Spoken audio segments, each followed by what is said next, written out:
di Bali kemudian ada desa yang tidak mendapatkan air, pertanyaannya kan begini, tidak ada air atau bagaimana gitu. Kan itu sebenarnya.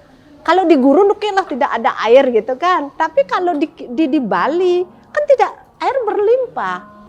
Air itu ada, bukan tidak ada air. Apalagi Kintamani kan pemasok air ke seluruh Bali gitu. Mengapa bilang tidak? Dimanapun gitu yang krisis air di Bali. Belum lagi kemudian dana yang seharusnya untuk sandang pangan papan hanya diperuntukkan untuk membeli air. Padahal kalau kita mau infrastruktur itu didorong, didukung gitu.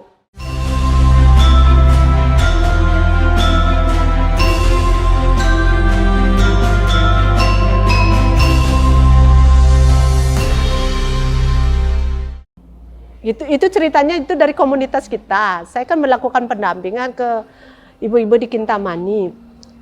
Nah, kemudian dari biasalah setiap komunitas kan itu akan menjadi rembuk rapat-rapat diskusi untuk kemudian menyampaikan apa persoalan Anda gitu. Kayak asesmen dan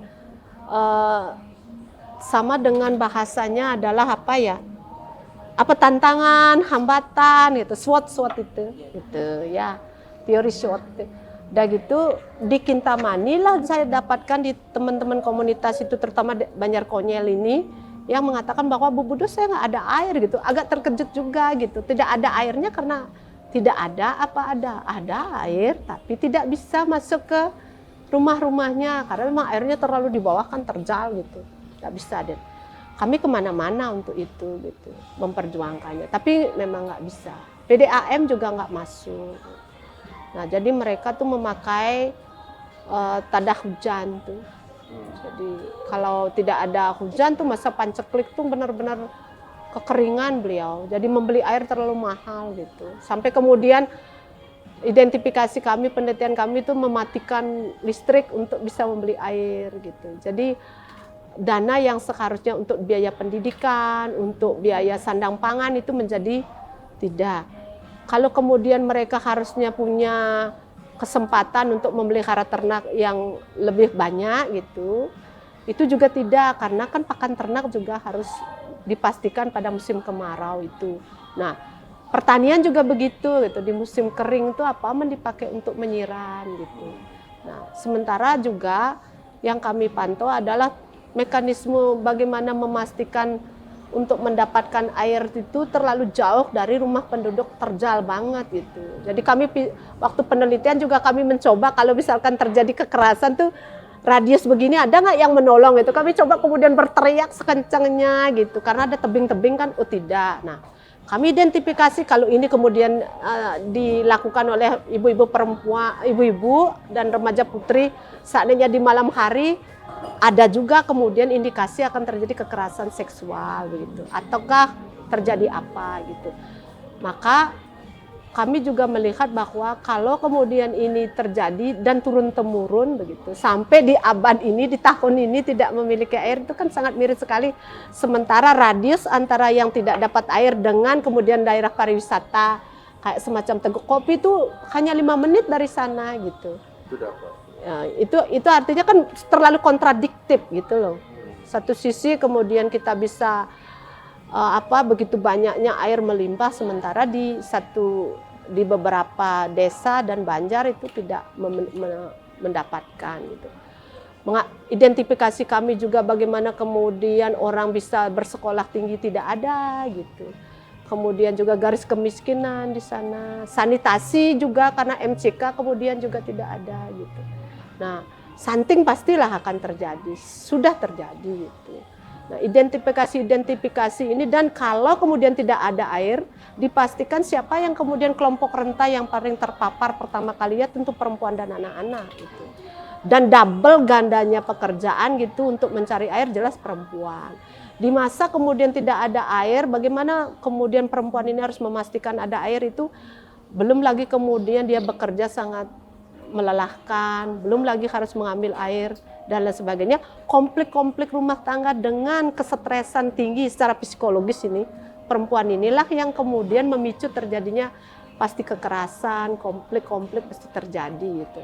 Nah, mengapa kemudian kami mengatakan bahwa air juga menjadi pemicu kekerasan itu? Karena pertanyaannya banyak, mengapa kemudian WCC beranjak ke isu air dan lain sebagainya. Bahkan kemudian WCC memastikan memang ada ekonomi kreatif yang kami kemudian kembangkan. Gitu. Karena untuk apa gitu? Ketergantungan ekonomi juga cikal bakal terjadinya kekerasan. Jadi bagaimana kemudian memastikan perempuan mampu memanage keuangan, mampu berdaya secara ekonomi, memastikan, tetapi juga balance-nya adalah memastikan bahwa pemahaman perempuan tentang siapapun yang kemudian berdaya secara finansial juga harus tidak mencederai yang tidak berkontribusi kan. Dalam rumah tangga kan kontribusinya berbeda-beda. Ada yang tidak bekerja, bukan bekerja di tingkat apa misalkan, tapi berkontribusi di hal lain. Tidaklah, sama halnya kalau kami kemudian membicarakan laki-laki saja yang misalkan dianggap bekerja, perempuan yang kemudian mengurus di rumah tangga, tidak apa-apa gitu. Tidak ada kemudian juga perasaan perempuan tidak menghasilkan sesuatu. Ini kan masalah perasaan yang harus juga kami kemudian beritahukan ke perempuan. Begitu juga laki-laki gitu. Tidak merasa berkecil hati kemudian memicu terjadinya kekerasan. Karena menganggap bahwa dia tidak berdaya secara ekonomi apalagi sebagai laki-laki. Tidak ada konteks itu yang kami perdebatkan gitu. Saya kan pertanyaan begini, di Bali kemudian ada desa yang tidak mendapatkan air. Pertanyaannya kan begini, tidak ada air atau bagaimana gitu. Kan itu sebenarnya. Kalau di gurun oke lah tidak ada air gitu kan. Tapi kalau di Bali kan tidak, air berlimpah. Yang hanya kemudian kita mau dorong bagaimana memastikan pihak pemerintah, pihak swasta ataukah kemudian masyarakat lokalnya juga memastikan ini menjadi sebuah hubungan yang guyub lah untuk memastikan ini terpenuhi semuanya. Caranya adalah kalau memang harus fokus gitu, secara infrastruktur, air ada, infrastrukturnya kemudian mengapa kita kemudian bisa membangun di hal-hal yang lain, tetapi kemudian air tidak ada. Pak, coba pikirkan, jika tidak ada air, apa yang kemudian terjadi? Secara ekonomi pastilah sudah rendah, karena bagaimana memastikan harusnya dia kemudian bisa berternak secara lebih banyak gitu, memelihara ternak, tidak. Kemudian pertanian harusnya bisa menyiram di masa panas, bisa kekeringan misalkan. Jadi tidak ada masa tanam kan? Sudah berapa. Seharusnya kemudian dia bisa membuat UKM misalnya, UMKM gitu. Misalkan sentra-sentra produksi pangan, kuliner dan lain sebagainya, tidak. Itu kan berapa kesempatan di masyarakat itu yang kemudian tidak terpenuhi kan, tidak terrealisasi. Belum lagi kemudian dana yang seharusnya untuk sandang pangan papan hanya diperuntukkan untuk membeli air. Padahal kalau kita mau infrastruktur itu didorong, didukung gitu. Kalau konyol itu sebenarnya kan itu biaya simultan dari WCC. Nggak murni itu WCC sama konsulat Australia yang membantu. Tapi gotong royong itu juga penting gitu. Kita hanya memicu, kemudian memastikan, halo, ini dana yang kami siapkan sedikit. Bagaimana kemudian kalau kita gotong royong? Saya rasa bisa di Bali itu dilakukan gitu. Dengan catatan memang memastikan bahwa merubah mindset masyarakat bahwa air itu betapa pentingnya dan itu harus diperjuangkan bersama gitu loh. Nah, jadi kami membangun isu itu sih sebenarnya, mengapa kemudian air itu bisa terrealisasi kami berikan ke saudara-saudara kami di Kintamani.